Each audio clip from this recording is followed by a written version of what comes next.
Hey, we are Daniel and Areli, and we are going to talk about Los empeños de una casa by Sor Juana Inés de la Cruz. Los empeños de una casa, which is a romantic comedy of intrigue and mixes lyrical poetry, low puns, songs, floor fights, grossing dresses, and mistaken identities, was first presented in October 4, 1683. These are the characters of the play. It is important to keep them in mind in order to understand it. So first, let's define the characters. Don Carlos, who is a lover, and he is in love with Leonor. Don Juan, who is also a lover, but he is in love with Doña Ana. Don Pedro, who is in love with Doña Leonor and is brother of Doña Ana. Don Rodrigo, it's Doña Leonor's father. Castaño is Carlos' servant. Doña Leonor is the lady. Doña Ana is Don Pedro's sister. Celia is Doña Ana's servant. And Hernando is Don Rodrigo's servant. So it all starts the night in which Carlos and Leonor left her father's house. First, there was a fight in order to avoid Carlos going with Leonor. In the middle of the night, Leonor ran away and found herself in Pedro's house, asking for lodgment. Doña Ana led her entry where Leonor told them her story and stayed the night. Later on, Carlos and his servant also asked for lodgment to Doña Ana, who accepted but warned them about Pedro, so they will need to stay high. When Pedro noticed Leonor was in his house, he thought if she stayed there, he would make her love him. Also, Leonor's father believed that Pedro kidnapped her daughter, and for doing so, and in order to not lose his honor, he will accept and force Leonor marry Don Pedro. When Carlos noticed that, he made a plan based on lies for not to lose her lover. He even made Castaño dress like a woman to make Pedro think he was Leonor. Finally, after a fight, and when all the characters joined, the truth was known. Carlos and Leonor, Don Juan and Dona Ana, and Castaño and Celia stayed together. Sor Juana Inés de la Cruz was born in November 12 of 1561. In 1667, she started her life as a nun in order to be able to study. Later on, she would become famous as a brilliant intellectual poet and playwright, and even as an early feminist. Her masterpiece of comic theater, Los empeños de una casa, or The House of Trials, is a good example of the quality of the work she made. The main themes in this work are patriarchy, honor, and social status. Social status.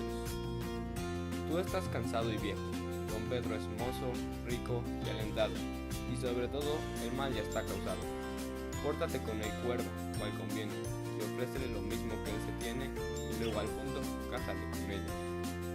In this quote, Rodrigo's servant is telling Rodrigo that Pedro is a good option for him if he is in love, because he is rich, and also because Rodrigo will regain his honor by marrying Leonor with Pedro. Honor. Dispusimos esta noche la fuga, y atropellando el cariño de mi padre y de mi honor el recato, salí a la calle. In this quote, Leonor is talking about the time she left her father's house with Carlos, which made both Leonor and her father lose their honor. Leonor's by leaving her father without permission, and her father's because he didn't notice, and he was supposed to control and take care of her daughter. Patriarchy. Y en lo que me habéis propuesto de si Leonor querrá o no, eso no es impedimento, pues ella tener no puede más gusto que mi precepto, y así llamadla y veréis cuán presto lo ajusto. In this part, Leonor's father is deciding her wedding with a man that she doesn't love. The play was written in the 17th century in Spain. It was first performed on October 4 of 1683, during the celebration for the birth of the firstborn of the Count Viceroy Paredes. This was a period of peace in which there were few indigenous movements against Spain, but overall, it was peaceful.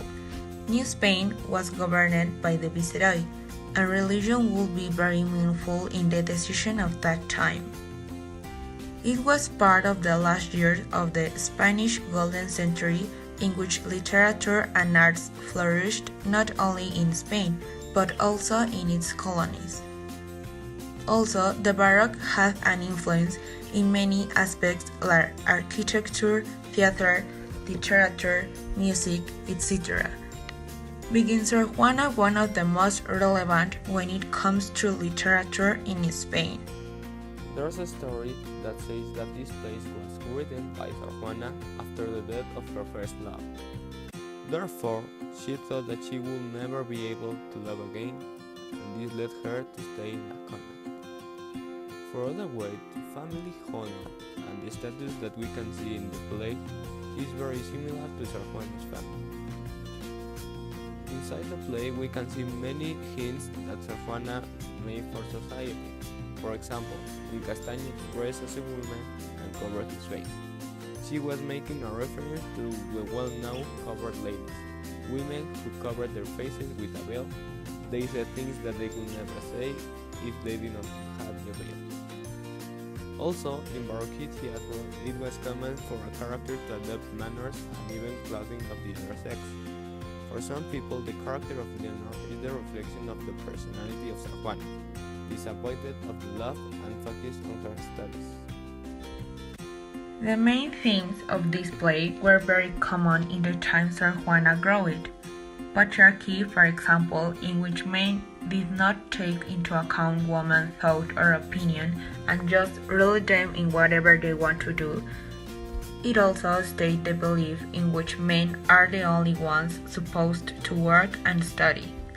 And talking about Sor Juana, patriarchy is a relevant theme because she even had to hide in a convent and become a nun in order to keep studying and writing. That's why she is considered as an early feminist, because no matter that women were not supposed to do that, she kept writing and studying. Then, honor was also an important aspect in those days. Men would fight to death in order to defend theirs, and it would be a tragedy if someone lost it. They would not be taken into consideration. Finally, the social status. As we've seen in the 17th century, New Spain had a rigid social structure, which means that there were differences in people depending on their wealth and importance in society. In the play, we can see the wealthy people which were not nobles, though they were rich, and also the servants, which are the ones of the lowest classes and had to help and to be loyal towards their masters. No matter that, the social classes in those times were mainly divided into groups: noble, clergy, and the rest. No matter your wealth, though the wealthy ones had their privilege. Thanks for your attention.